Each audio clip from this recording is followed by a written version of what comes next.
All right, so clearly this is a classic. Our Love is Here to Stay, and with the holidays coming up, very well known off the Ella and Louie series. Now, if you enjoyed this slow swing rendition and demo that I just gave to you in this particular podcast lesson, I'm going to teach you the 4 secrets that I have literally been teaching to all my live students over and over and over in my live program masterclass, because I see these 4 things coming up constantly by all of my students.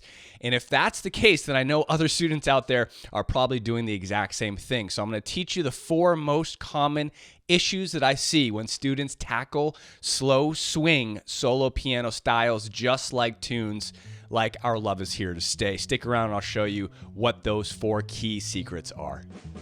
Hi, my name is Brendan Lowe, creator and founder of Jazz Piano School, and in this particular video, I'm going to be teaching you about the slow swing style and the 4 most important secrets that I see lead to the most results in my students. Now, I have 3 solo piano methods and strategies that I teach inside my Proficient Jazz Piano course, and that's inside of Jazz Piano School. This is going to be all on style 2. Now, goal 3 on improvisation is being released on Black Friday. If you're looking to get more information on that, you can go to jazzpianoschool.com/Black Friday 2025. Besides that, let's dive right in and I'll teach you those 4 secrets. Here we go.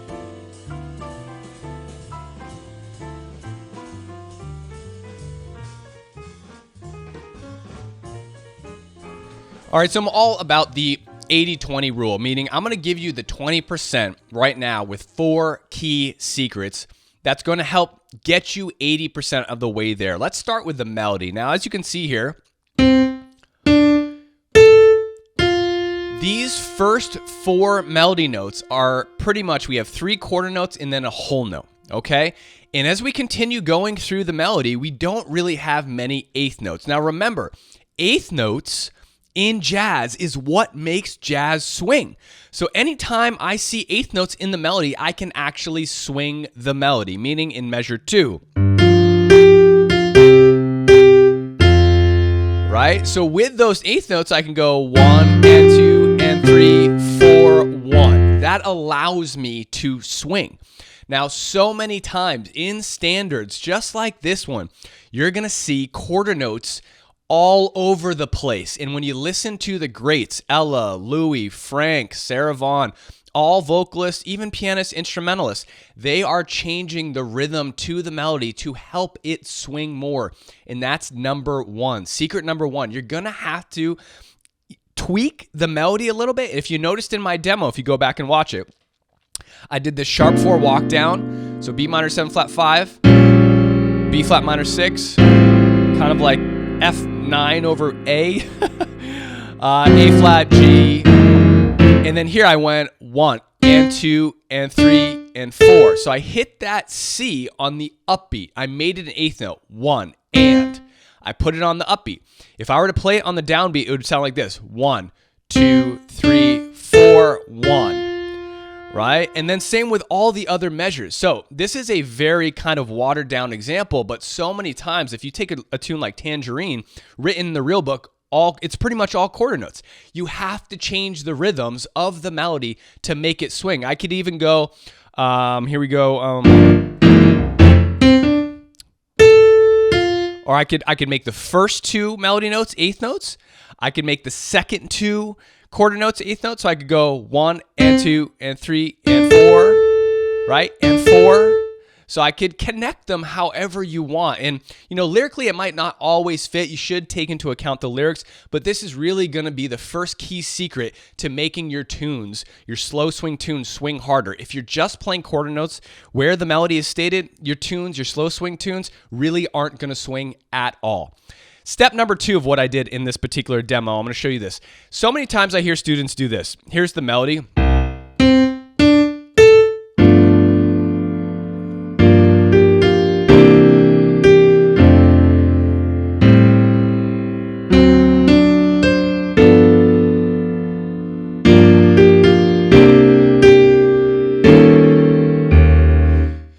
perfect. You know, it sounds okay, and I know all of you are looking for those secrets, those golden nuggets that really like unlock the feel of jazz. And again, if I do it, let me count it in again, and I'll demo it again. See if you can hear what's going on here compared to what I did in the demo. 1, 2, 3, 4, 1. Quarter, quarter, quarter. Whole note.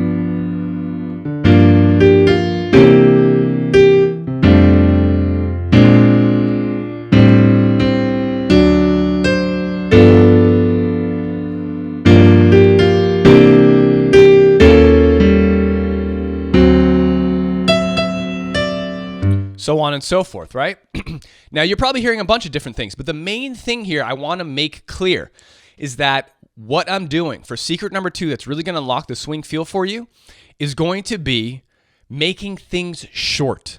You need short rhythms in jazz to make the feeling of swing. Otherwise, when your music's getting extended, like if you're holding all of your stuff, if you're making everything legato, there's no space to create the beautiful, joyous feel of swing. We need short rhythms to really emphasize the feelings of the upbeats. And if you noticed in my rendition, I made everything short. So I went...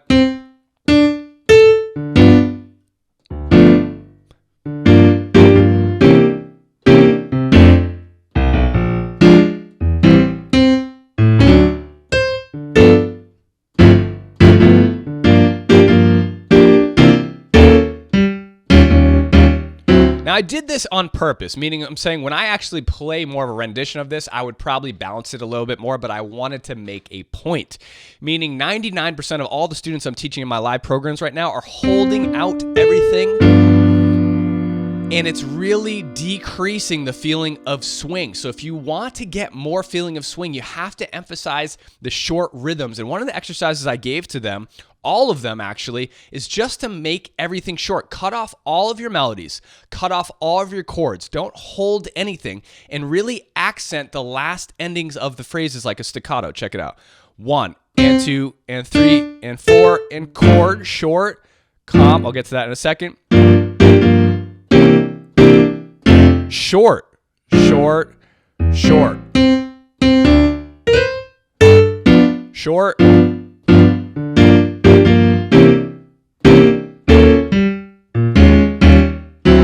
Right? So that's a great exercise. You have to go overboard with your exercises to actually get and extract some longevity in the exercise, meaning it's going to integrate into your playing. And again, without short rhythms, everything is just a mush. Everything just kind of mushes together, especially if you're using the pedal too. Here's with the pedal. And if you're not pedaling correctly, everything just kind of leads together. It's all bleeding together. There's no feel of rhythm. You get feel of rhythm through short comps. You need rest in short comps and accented melody notes that are cut off in order to get that beautiful feeling of swing. Otherwise, it's just a mush of sound, right? It's like a blanket of sound where there's no breaks. You have to have breaks. So secret number 2 here to really unlock the feeling of a slow swing solo piano style is to cut off the endings of your melodies and your chords, both of them, and try that exercise. Play through it, make everything short. Don't hold anything down. See how that goes? I promise you it'll swing harder. Now, the next thing I did here was that I comped in the space. And this kind of ties into the last point. Secret number 3, you need to comp for yourself in the space. Right? See how I'm jumping down here to this G7. So I'm going melody, comp, comp, comp. Melody, melody, comp, comp, comp.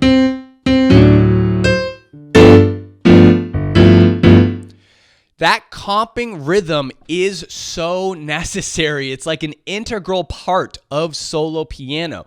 And so many students kind of shy away from learning how to comp, learning voicings, because they say, when you say learn how to comp, you think in a band.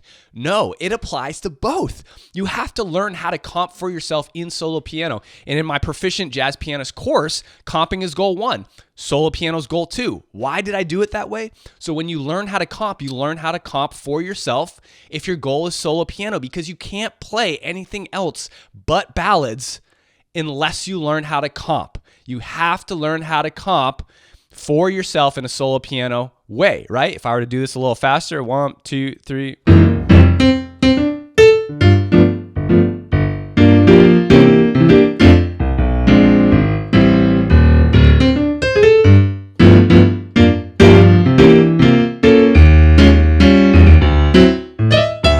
Right?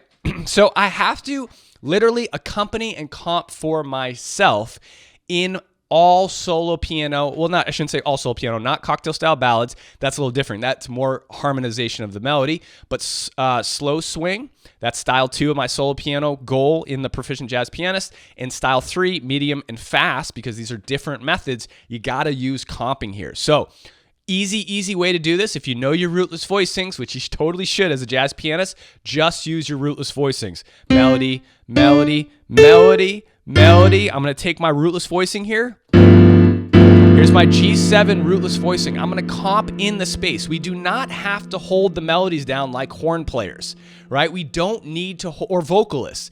We don't need to hold that melody, nor should we. And, you know, occasionally I will, and there's other more advanced tricks to doing this, but this is the very first step. Hit the melody. You've stated the melody. Jump your right hand down, and comp a rootless voicing in your right hand with a bass note. 2 comps, right? 1 and 2 and 3 and 4 and 1 and 2 and 3. I comped on the upbeat of 1 and the downbeat of 3. Perfect balance of upbeat and downbeat. Short, both short rhythms.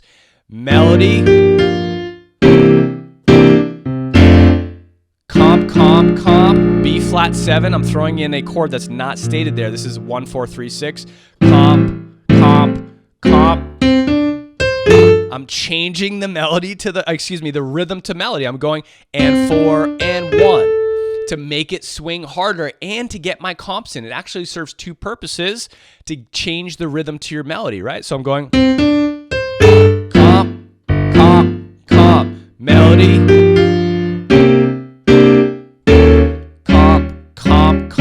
comp, right?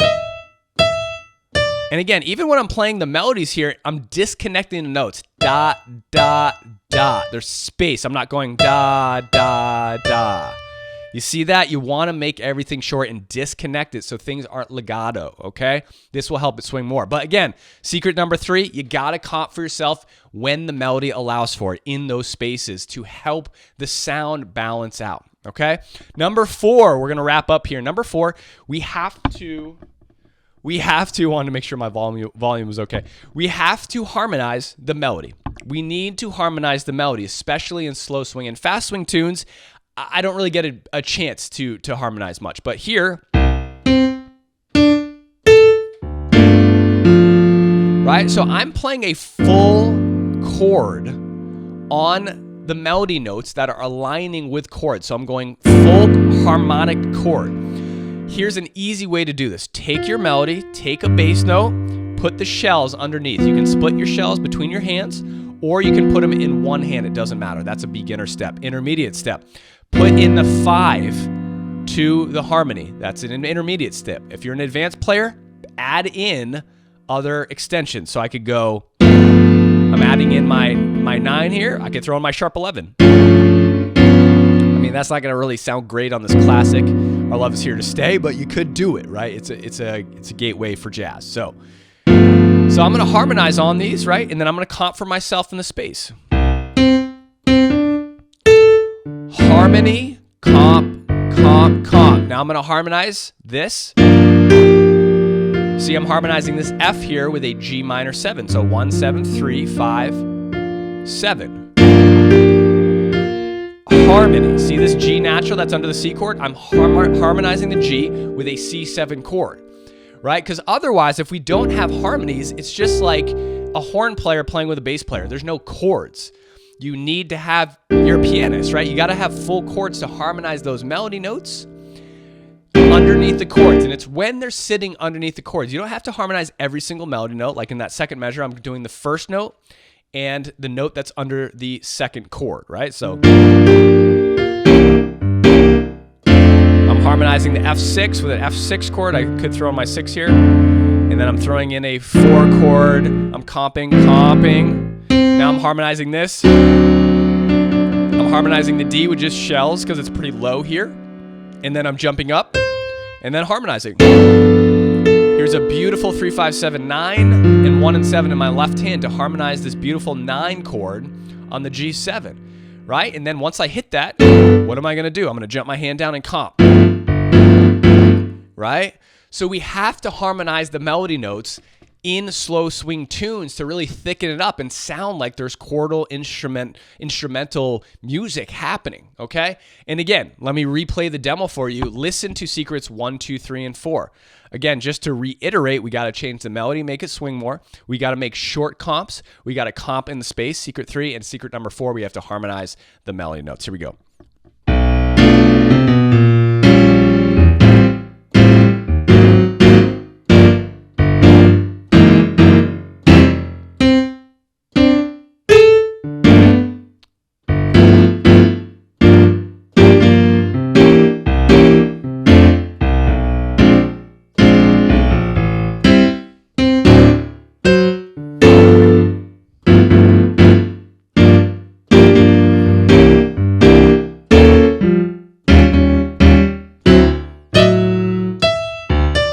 So on and so forth, right? So clearly you could hear all those things. And again, the thing with the short comps is my instinct and performance instinct wanted to make more long comps, but I am exaggerating the amount of short comps to help you break into that, because 9 out of 10 times what I'm seeing in my live VIP coaching programs is that my students are holding everything. You really have to get in the habit of making things short and then add back in some of the long comps. Like in that measure 5, I probably would go...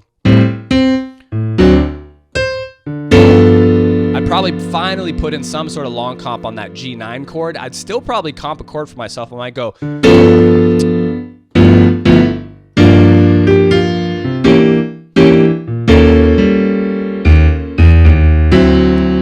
Right? So we do need long comps. Don't get me wrong, okay? I don't want you to spin my words on me, but we have to overemphasize what we're not doing in order to integrate it into our playing. Now, again, remember, this solo piano style is part of my Proficient Jazz Pianist course. This is goal number 2, comping is goal number 1, and releasing goal number 3 on Black Friday, plus a whole lot of other goodies. So I highly recommend you check this out. This is a structured process for learning solo piano. And again, the beginning solo piano step is cocktail style ballads for my Proficient Jazz Pianist course. If you guys enjoyed that, I have a lot more content coming regards to my release of my Black Friday Proficient Jazz Pianist and the release of Goal 3 Improvisation. So check it out. More tutorials just like this. Don't forget to like and subscribe, and go to jazzpianoschool.com/Black Friday 2025 to learn more about the Black Friday offer and the release of Goal 3 Improvisation for the Proficient Jazz Pianist. Thanks so much. Talk to you soon, and look for the next video coming up shortly. Well, again, I hope you guys enjoyed that free lesson podcast. Definitely go to jazzpianoschool.com to check out all the other free education we have available there. There's over 300 free podcast video lessons, a blog, lick of the week, and so many free ebook resources. And again, if you are looking to take that next step on your jazz piano journey and go a little bit deeper, we do have a membership available as well with an amazing, thriving community, lots of templates and systematic courses that will ensure you achieve your jazz piano dream. Again, don't forget to like and subscribe this video so that you can stay up to date with all the other free podcast lessons we're going to release. And as always, have a fantastic day and happy practicing.